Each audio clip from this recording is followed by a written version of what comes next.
అండి. నేను మీ రూపలావణ్యని. Welcome to Roopalavanya Swarnalahari channel. నా డెవిల్ గారితో రొమాన్స్. ఈ సీరియల్ ని ఇన్ని రోజులు మురళి గారు వాయిస్ ఇచ్చేవారండి. కానీ ఈ రోజు నుంచి నేనే ఇస్తున్నాను. ఇన్ని రోజులు మీ సపోర్ట్ ఎలా ఉందో ఇక నుంచి కూడా ఇలాగే ఉండాలని కోరుకుంటున్నా. ఇంకా కథలోకి వెళ్ళిపోదామా? నా డెవిల్ గాడితో రొమాన్స్. రియాకి రాబర్ట్ ప్రపోజ్ చేస్తాడు. నిన్ను ప్రేమిస్తున్నా అని కాలేజ్లోనే చెప్పాలని అనుకున్నాను. కానీ అప్పటికి నాకు పూర్తిగా క్లారిటీ లేదు.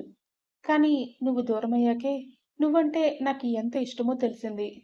అండ్ ఇప్పుడు కూడా నువ్వు నేను నా గురించి మొత్తం నీకు చెప్పాకే నీ డెసిషన్ తీసుకో. ముందు చెయ్యి వదులు అని విదిలించుకుని బాగా దగ్గరగా వచ్చేసరికి కంగారుగా అనిపించి వెనక్కి జరుగుతుంది రియా. అప్పటికి గాని ఆమె గుండె వేగం తగ్గదు. మామూలుగా ఫ్రెండ్ అనుకుంది. కానీ ఇలా డైరెక్ట్గా ప్రపోజ్ చేస్తుంటే ఏమనాలో కూడా ఆమెకి అర్థం కావట్లేదు. కానీ ఆమె ముఖ కవలికలు బట్టే రియా ఆలోచనలు అర్థమవుతూ ఉంటాయి రాబర్ట్కి. అందుకే తనకి కొంచెం స్పేస్ ఇస్తూనే మళ్ళీ చెప్తూ ఉంటాడు.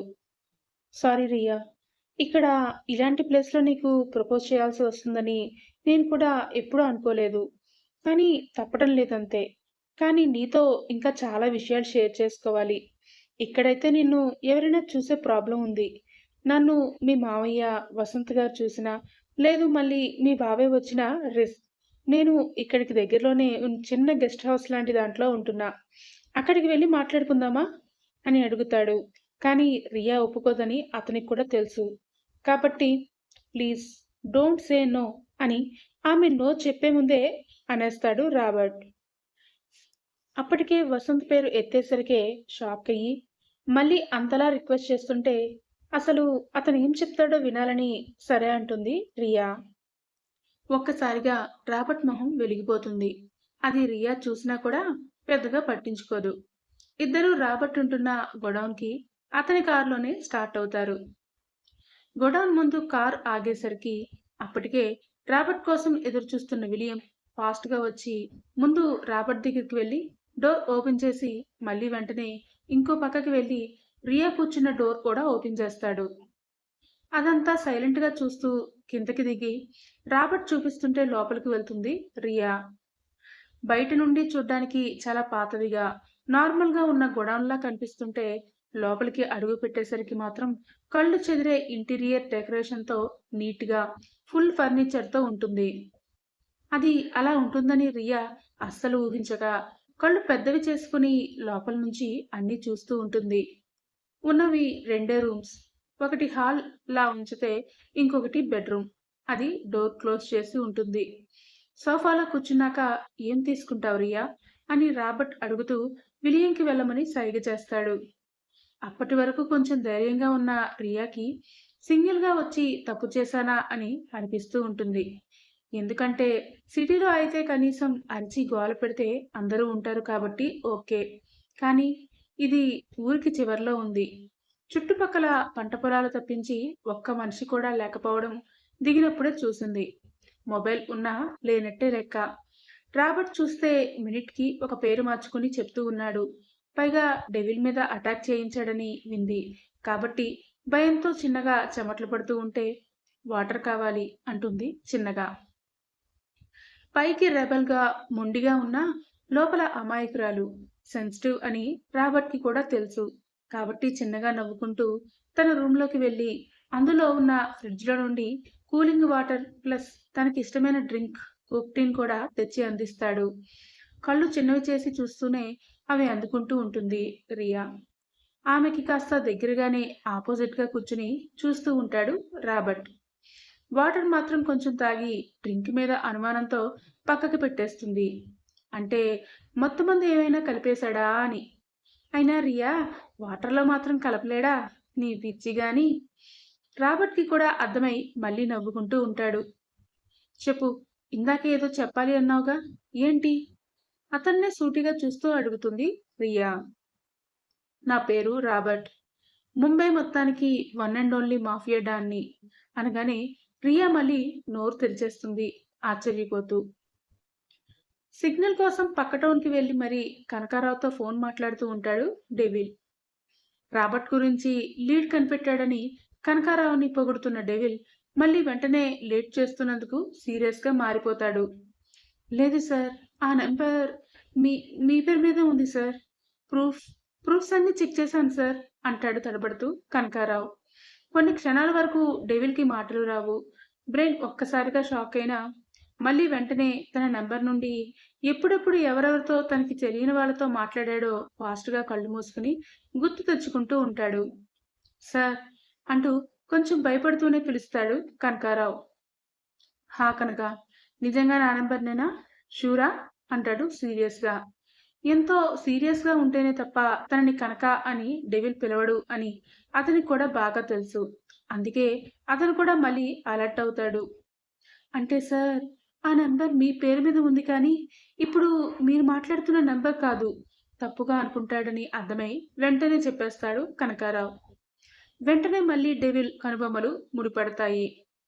తన ప్రూఫ్తో వేరే నంబర్, కానీ ఎవరు, ఎందుకు, ఎలా అనేదే అతనికి అర్థం కాదు.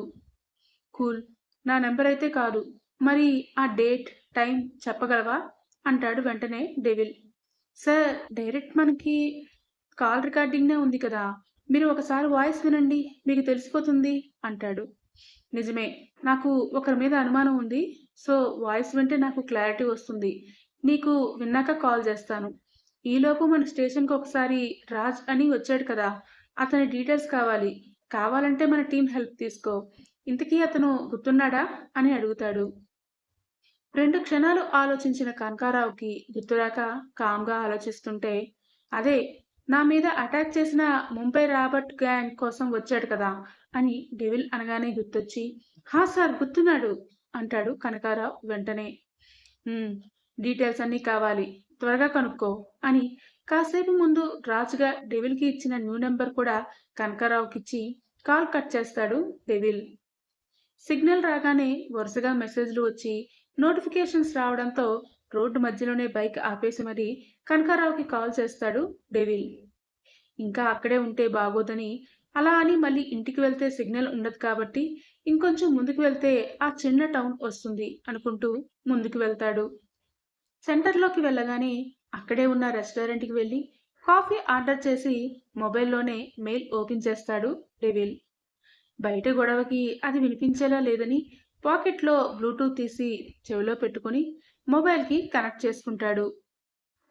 తన పేరు మీద తీసుకున్న సిన్ నంబర్ అనగానే ఖచ్చితంగా వీరేంద్ర రెడ్డి మీదనే డౌట్ పడుతూ మెయిల్ వెతికి ఆడియో ఫైల్ని డౌన్లోడ్ చేసి ఆన్ చేస్తాడు.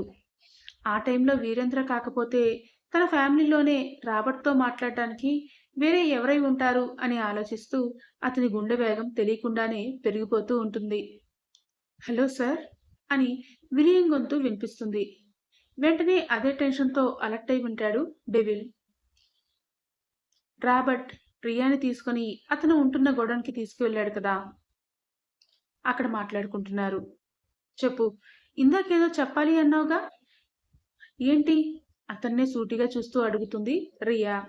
నా పేరు రాబర్ట్, ముంబై మొత్తానికి వన్ అండ్ ఓన్లీ మాఫియా డాన్ని అనగానే రియా మళ్ళీ షాక్తో నోరు తెరిచేస్తుంది. ఏ ఏ ఏమన్నా పాపం టెన్షన్కి భయానికి నత్తినత్తిగా అడుగుతుంది రియా. కంట్లో నీళ్లు చూసేసరికి చెప్పి తప్పు చేశానా అని ఒక్క క్షణం అనిపిస్తుంది రాబర్ట్కి. కానీ ఎప్పటికైనా తెలియాలి. అలాగే తన కోసం అన్ని తెలిసాకే రియా తనని ఒప్పుకుంటే తనకి హ్యాపీనెస్. అందుకే ఏమైనా పర్లేదని మొత్తంగా చెప్పాలని డిసైడ్ అవుతాడు.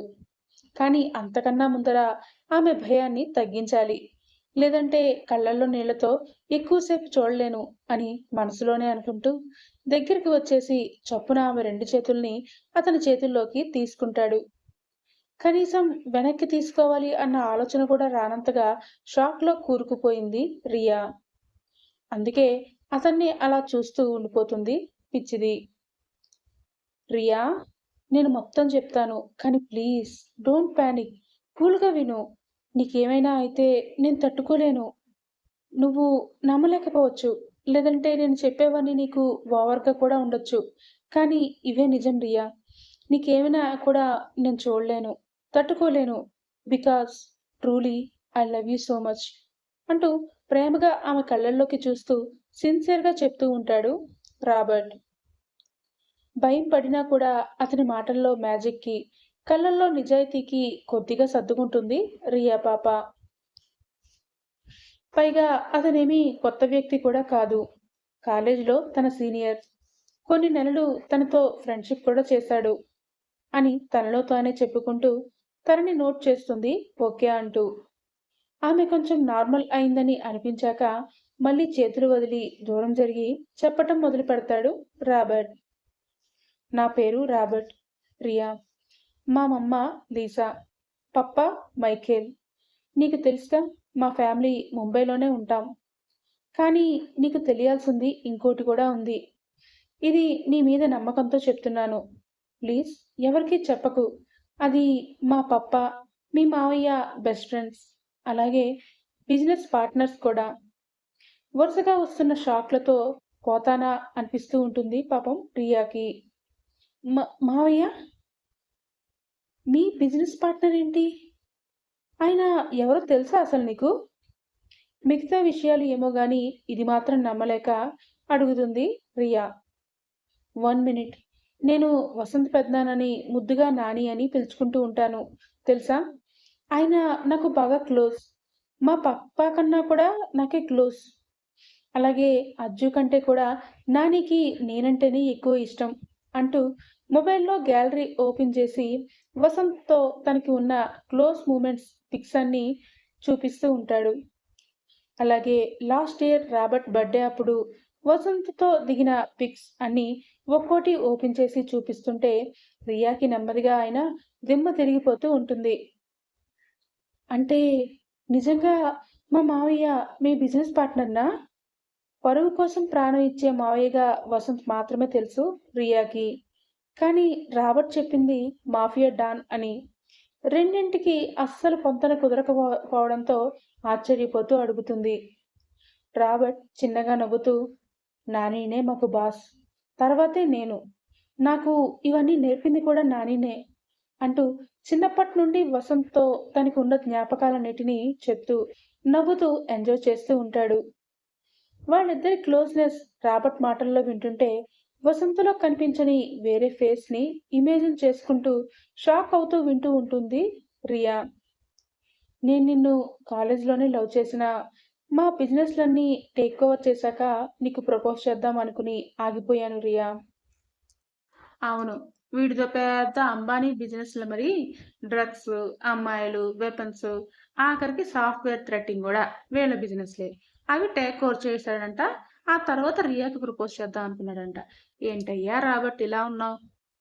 అంతేగాని కావాలని కాదు. ఆ తర్వాత నువ్వు వేరే అతని లవ్ అనుకుని డేటింగ్లో ఉన్నప్పుడు చాలా బాధపడ్డాను. కానీ నీకే అది కరెక్ట్ కాదని బ్రేకప్ చేసుకున్నప్పుడు ఎంత హ్యాపీగా ఫీల్ అయ్యానో తెలుసా అంటూ చెప్తుంటే తన వెనక ఒక మాఫియా డాన్ తిరిగాడా అని ఆలోచనలో పడుతుంది రియా. ఇక్కడ డెవిల్కి కనకారావు మెయిల్కి పంపిన ఆడియో ఫైల్ వింటూ ఉంటాడు. ఆ టైంలో వీరేంద్ర కాకపోతే తన ఫ్యామిలీలోనే రాబర్ట్తో మాట్లాడడానికి వేరే ఎవరై ఉంటారు అని ఆలోచిస్తూ ఉంటే అతని గుండె వేగం అతనికి కూడా తెలియకుండానే ఒక్కసారిగా పెరిగిపోతూ ఉంటుంది. హలో సార్ అని విలియం గొంతు వినిపిస్తుంది. వెంటనే అదే టెన్షన్తో అలర్ట్ అయి వింటాడు డెవిల్. ఎస్, ఎవరు? ప్రైవేట్ నెంబర్ కదా కనిపించక. సార్, నేను విలియంని. విలియం, నువ్వా?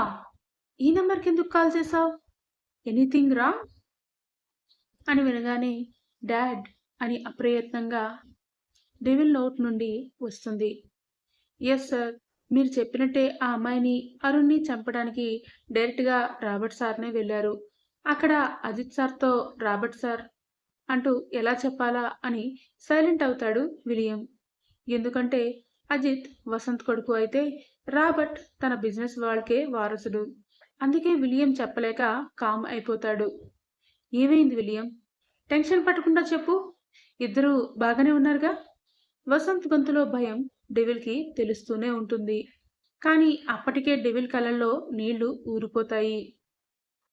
అజిత్ సార్ షూట్ చేశారు. రాబర్ట్ సార్కి బుల్లెట్ దిగింది. అన్ని వేస్లో పోలీస్ చెకప్ పెట్టారు అంటూ లేట్ చేయకుండా గబగబా చెప్పేస్తాడు విలియం.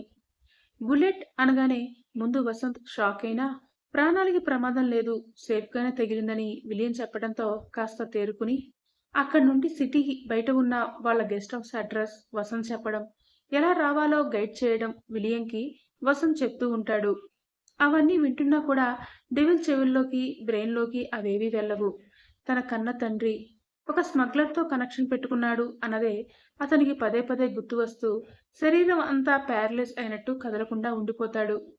ఒకే ఒక క్వశ్చన్ అతన్ని నిలువనివ్వట్లేదు. ఎందుకు ఎందుకు ఎందుకు?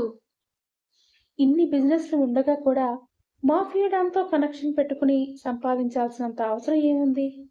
ఎంత ఆలోచించినా డెవిల్కి అర్థం కావట్లేదు. సడన్గా ఏడుస్తున్న డెవిల్ అతని మూసిన కళ్ళ మాటున నీతికి నిజాయితీకి పెద్దపీట వేసే తన తల్లి కల్పన కనిపించి భయంతో ఉలిక్కిపడుతూ కళ్ళు తెరుస్తాడు. ఇక్కడ ఇంట్లో కాసేపు రిలాక్స్ కోసం మాయా అంతర్ల ముచ్చట్లు విందామా? ఏం చెప్పమంటావులే, 3 రోజుల నుంచి మన డెవిల్ మొగుడు పస్తులున్నాడు.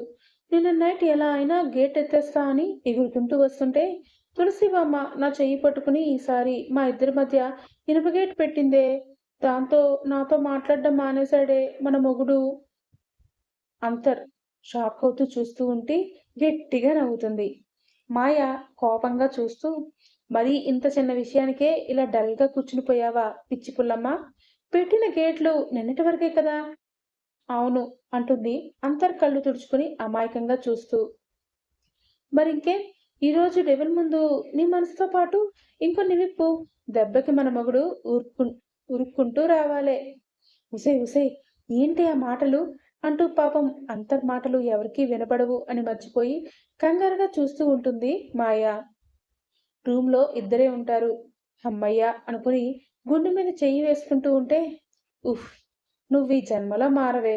తిన్నగా నేను చెప్పింది చెయ్యి, లేదంటే మన డెవిల్ మగుడు కోపానికి గేట్ కాదు ఏకంగా ఇటుకలు పేర్చి గోడే కట్టేస్తాడు అని భయపెట్టేసరికి, అమ్మో నిజమే, పాపం మొన్నటి నుండి నా దగ్గరికి రావాలని ఎంత తహతహలాడాడో నా డెవిల్ మొగుడు అని మొహం మూసుకుని సిగ్గుపడిపోతూ ఉంటే డిప్ప మీద ఒక్కటి పీకి, కాసేపు ఈ సిగ్గు దాచుకోవే దెబ్బరొట్టె మొహందానా.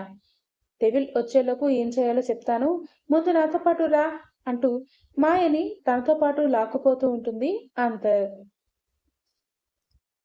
అయ్యో వేస్ట్ మొహల్లారా, మీ ప్లాన్లన్నీ మిస్ఫేర్ అయ్యేలా ఉన్నాయి. చూసుకోండి, ఏమైనా తేడా వచ్చిందో డెవిల్ చేతిలో మీకు ఎత్తడి. ఇదండి ఈరోజు పార్ట్. ఎలా ఉందో కామెంట్స్లో చెప్పడం మర్చిపోకండి. ఇక నుండి డెవిల్ని నేనే రెగ్యులర్గా ఇస్తాను. Thank you.